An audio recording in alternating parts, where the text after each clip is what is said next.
সকলকে স্বাগতম জানাচ্ছি মুক্তাগাছার ইতিহাস মিডিয়া ইউটিউব চ্যানেলে। মুক্তাগাছার ইতিহাস মিডিয়া ইউটিউব চ্যানেলের আজকের আয়োজন থাকছে মীর জাফর আলী খান এর জীবনী সম্পর্কে। মীর জাফর আলী খানকে যারা আমরা মীর জাফর নামে চিনি, সেই মীর জাফরের জীবনী সম্পর্কে থাকছে আমাদের আজকের ভিডিওতে। সৈয়দ মীর জাফর আলী খান ছিলেন বাংলার প্রথম নামমাত্র নবাব, যার রাজত্বকালে বাংলার ইস্ট শাসন প্রতিষ্ঠার শুরু এবং সমগ্র ভারতবর্ষে ব্রিটিশ আধিপত্য বিস্তারের গুরুত্বপূর্ণ ধাপ। ভূতপূর্ব বাংলার নবাব সিরাজউদ্দৌলা পলাশীর যুদ্ধে পরাজয়ের মাধ্যমে ক্ষমতাচ্যুত হন। মীর জাফর ছিলেন পলাশী যুদ্ধের প্রধান সেনাপতি এবং বিশ্বাসঘাতক। তার অধীনে সৈন্যবাহিনীর যুদ্ধে অংশগ্রহণ না করা এবং তার বাংলার বিরোধী পদক্ষেপের জন্য বাংলার শেষ স্বাধীন নবাব সিরাজউদ্দৌলাকে পরাজয় বরণ করতে হয়। ইংরেজদের সাথে মীর জাফরের পূর্বেই এই মর্মে একটি চুক্তি ছিল যে যুদ্ধে ইংরেজরা জয়ী হলে মীর জাফর বাংলা, বিহার ও উড়িষ্যার নবাব হবেন। বিনিময়ে মীর জাফর ইস্ট ইন্ডিয়া কোম্পানিকে 5 লাখ পাউন্ড ও কলকাতা বসবাসকারী ইউরোপীয়দের 2.5 লাখ পাউন্ড প্রদান করবেন। 1757 সালের নবাব সিরাজউদ্দৌলা পরাজিত, সিংহাসনচ্যুত ও নিহত হলে মীর জাফর বাংলার নবাব হন, কিন্তু ব্রিটিশদের দাবিকৃত বিপুল অর্থের যোগান দিতে তিনি সমর্থন হননি। 1758 সালের রবার্ট ক্লাইভ তার প্রতিনিধি খুজা ওয়ারিসদের মাধ্যমে জানতে পারে যে মীর জাফর চিনগোরায় গোলন্দাজদের সাথে একটি চুক্তি করেছেন। হুগলি নদীতে ওলন্দাজ জাহাজের আনাগোনা দেখতে পাওয়া যায়। এসব কিছু চুঁচুড়া যুদ্ধের পটভূমি সৃষ্টি করে। ব্রিটিশ কর্মকর্তা হেনরি বেনচিটন মীর জাফরের কাজে সহযোগিতা করার জন্য তার জামাতা মীর কাসিমকে বাংলার সহকারী সুবেদার নিয়োগ করার জন্য প্রস্তাব করেন। 1760 সালে কোম্পানি মীর জাফরকে মীর কাসিমের নিকট ক্ষমতা হস্তান্তর করতে বাধ্য করে। মীর কাসিম ছিল একজন স্বাধীনচেতা ব্যক্তি এবং তিনি বাংলাকে স্বাধীনতার শাসন করার ইচ্ছা পোষণ করতেন। ফলশ্রুতিতে ইংরেজদের সাথে তার দ্বন্দ্ব শুরু হয় এবং 1763 সালে তাকে ক্ষমতাচ্যুত করে পুনরায় মীর জাফরকে নবাব করা হয়। ক্ষমতাচ্যুত নবাব এই সিদ্ধান্ত মেনে নেননি, বরং তিনি কোম্পানির বিরুদ্ধে যুদ্ধে অবতীর্ণ হন।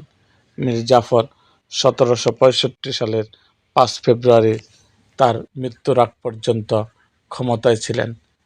ভারতের পশ্চিমবঙ্গে মুর্শিদাবাদ জেলার জাফরগঞ্জ কবরস্থানে তার সমাধি আছে।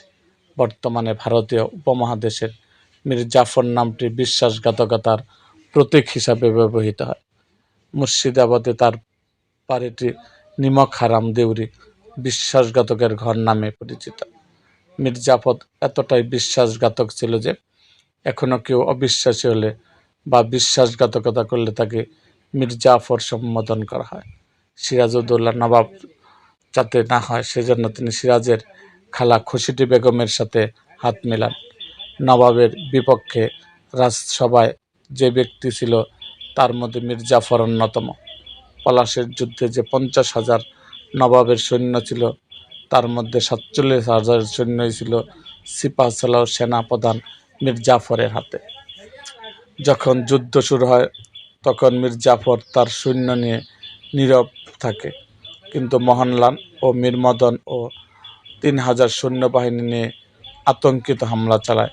শুরুর দিকে কিন্তু জয়ের সুনিশ্চিত ছিল নবাবের হাতে, কিন্তু হঠাৎ বৃষ্টি শুরু হলে এরই সুযোগ নিয়ে মীর জাফর যুদ্ধ বন্ধ থামাতে বলে।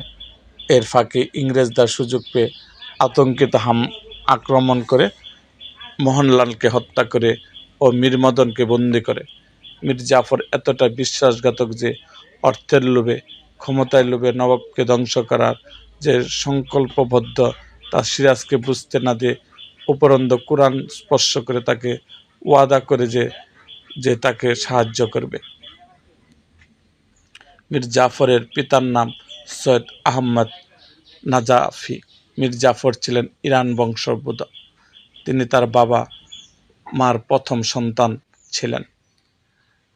মীর জাফর পারস্য থেকে নিঃস্ব অবস্থা ভাগ্য অন্বেষণে বাংলায় আসে এবং বিহারের নায়েব নাজিব আলিবুদ্দি খানের অধীনে চাকরি করেন।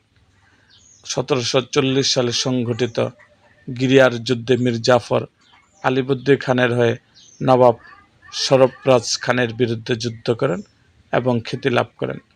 আলিবুদ্দি নবাব হওয়ার পর মীর জাফরকে তার কৃতিত্বের জন্য মনসবাদার পদ প্রদান করেন এবং মীর জাফরের বেতন হয় মাসে 100 টাকা। নবাব আলিবুদ্দি তার ভূইমাতৃর বোন শাহ খানুমকে মীর জাফরের সঙ্গে বিবাহ দেন।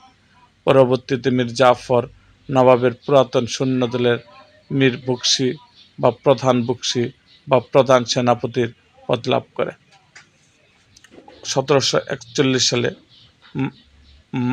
মারাঠারা বাংলার আক্রমণ করে লুটতরাজ চালাতে থাকে এবং পরবর্তী দীর্ঘ 10 বছর ব্যাপী মারাঠাদের আক্রমণ চলতে থাকে।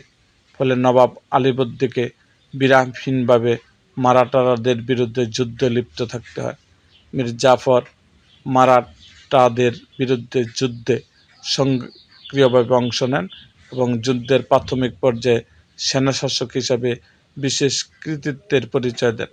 1741 সালের ডিসেম্বরে মীর জাফর মারাঠা বাহিনীকে পরাজিত করে উড়িষ্যার বড়বাটি দুর্গ দখল করেন এবং সেখানে সপরিবারে মারাঠাদের হাতে বন্দী উড়িষ্যার নায়েব নাজিম এবং আলিবুদ্দির ভ্রাতুষ্পুত্র ও জামাতা সৈয়দ আহমদ খানকে মুক্ত করেন।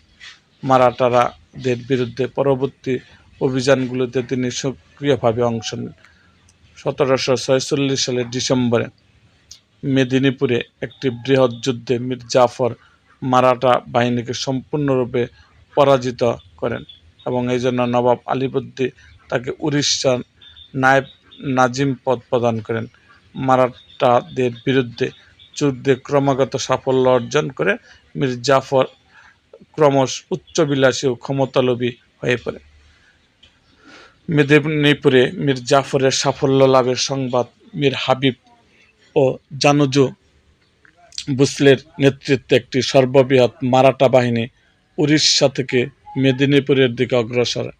এতে ভয় পেয়ে মীর জাফর পালিয়ে যান এবং বর্তমান আশ্রয় নেন। তখন আলিবর্দী মীর জাফরকে সহায়তা করার জন্য সৈন্যসহ আতাউল্লাহ খানকে প্রেরণ করেন, কিন্তু মীর জাফর ও আতাউল্লাহ মারাঠাদের বিরুদ্ধে অগ্রসর না হয়ে আলিবর্দীকে হত্যা করার এবং তার রাজ্য নিজেদের মধ্যে ভাগ করে নেওয়ার ষড়যন্ত্রে লিপ্ত হয়। ফলে আলিবর্দী নিজেই সসৈন্য অগ্রসর হন। মীর জাফর তার পলায়নের জন্য অনুতপ্ত না হয়ে নবাবের প্রতি উদ্ধত্ত আচরণ করলে নবাব তাকে পদচ্যুত করেন। অবশ্যই পরবর্তীকালে তাকে আবার পূর্বপদে বহাল রাখা হয়, কিন্তু মীর জাফর এ সময় দুর্নীতিগ্রস্ত হয়ে পড়েন। 1750 সালে মীর জাফরের দুর্নীতির নানা তথ্য প্রকাশিত হলে নবাব তাকে ভর্ৎসনা করেন এবং মীর জাফরের উপর নজর রাখার জন্য মীর জাফরের ভাই মির্জা ইসমাইলের পরিবর্তে খাজা আব্দুল হাদিকে সহকারী প্রধান সেনাপতি নিযুক্ত করেন। যুদ্ধের প্রাথমিক পর্যায়ে মীর জাফর যেরূপ কৃতিত্বের পরিচয় দিয়েছিল, শেষের দিকে সে কৃতিত্ব ধরে রাখতে পারেনি। 1750 সালে নবাব আলিবর্দী গুরুতরভাবে অসুস্থ হয়ে পড়লে মীর জাফর ও রায় দুর্বলকে মারাঠাদের বিরুদ্ধে প্রেরণ করেছিলেন, কিন্তু তারা নিশ্চেষ্টভাবে সময়ক্ষেপণ করতে থাকেন এবং অবশেষে বৃদ্ধ নবাবকে মারাঠাদের বিরুদ্ধে অগ্রসর হতে হয়। শান্তি স্থাপন। দীর্ঘ 10 বছর সংঘর্ষের ফলে উভয় পক্ষই ক্রমশ ক্লান্ত ও অধৈর্য হয়ে পড়ে। 1751 সালে 5ই মে মারাঠা নেতা রঘুজি ও ভোঁসলে এবং মীর হাবিব মীর জাফরের মাধ্যমে নবাব আলিবর্দীকে সক্রিয় প্রস্তাব দেন। আলিবর্দী সন্ধির প্রস্তাব গ্রহণ করেন এবং এর মধ্যে দিয়ে বাংলার মারাঠা আক্রমণের অবসান ঘটে। মীর জাফর নবাবের প্রধান সেনাপতি পদে বহাল থাকে। নবাব আলিবর্দী খান তার দৌহিত্র সিরাজউদ্দৌলাকে বাংলার নবাব করায় ক্ষুব্ধ হন মীর জাফর। তাই তিনি প্রধান সেনাপতি হয়েও কখনো সিরাজউদ্দৌলাকে নবাব হিসেবে মেনে নিতে পারেননি। সবসময় তিনি চেয়েছেন বাংলার নবাবের পতন। বিশ্বাসঘাতকতা করে তিনি ব্রিটিশ ইন্ডিয়া কোম্পানির রবার্ট ক্লাইভ এর সাথে তিনি ষড়যন্ত্রে লিপ্ত হন এবং পলাশীর যুদ্ধে মূলত তার কারণে ব্রিটিশদের হাতে সিরাজউদ্দৌলার পরাজয় ঘটে। এই বিশ্বাসঘাতী ষড়যন্ত্রে ইয়ার লতিফ, জগৎ শেঠ, রায়দুল্লাহ, উমেচাঁদ প্রমুখ সামিল ছিল। এই যুদ্ধের পর ইস্ট ইন্ডিয়া কোম্পানি মীর জাফরকে নবাবের মসনদে অধিষ্ঠিত করে। পলাশীর যুদ্ধ 1757 সালের 23 জুন পলাশীর অমলাকাননে ইংরেজ বিনিয়াদের সঙ্গে বাংলা, বিহার, উড়িষ্যার শেষ স্বাধীন নবাব সিরাজউদ্দৌলার সৈন্যদের লড়াই হয়। এই যুদ্ধে নবাবের পক্ষে স্বাধীনতার লড়াই রক্ষার লড়াই প্রধান সেনাপতি ছিলেন মীর জাফর আলী খান। তার সঙ্গে ছিলেন গোলন্দাজ বাহিনীর প্রধান বক্সি মীর মদন আর সেনাপতি দেওয়ান মোহনলাল।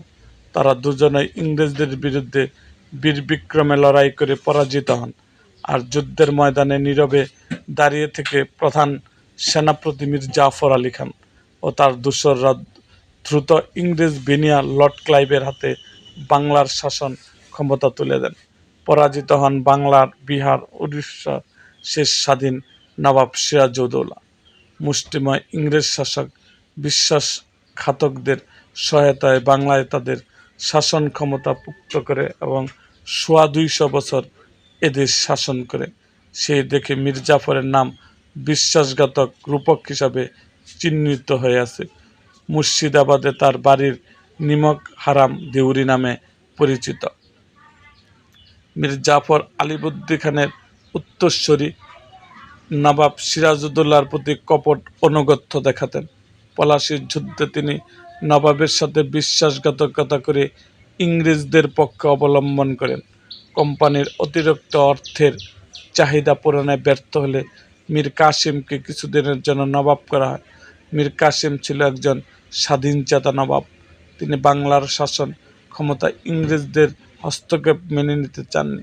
তিনি অযোধ্যার নবাব এবং মুঘল সম্রাট দ্বিতীয় শাহ আলমের সাথে একটি সামরিক মৈত্রী চুক্তি করেন। 22 অক্টোবর 1764 সালে দুই পক্ষের মধ্যে বঙ্কারের যুদ্ধ সংঘটিত হয়। যুদ্ধে নবাবের সম্মিলিত বাহিনী ইস্ট ইন্ডিয়া কোম্পানির সৈন্যবাহিনীর কাছে পরাজিত হয়। এরপর মীর জাফরকে পুনরায় নবাব হিসাবে ঘোষণা করা হয়। এরকম আরও ভিডিও পেতে এবং রাজনৈতিক অঙ্গনের নানা ঘটনা ও ইতিহাস জানতে আমাদের মুক্তাগাছার ইতিহাস মিডিয়া ইউটিউব চ্যানেলটিকে সাবস্ক্রাইব করুন এবং পাশে থাকা বেল আইকনটি বাজিয়ে দিন।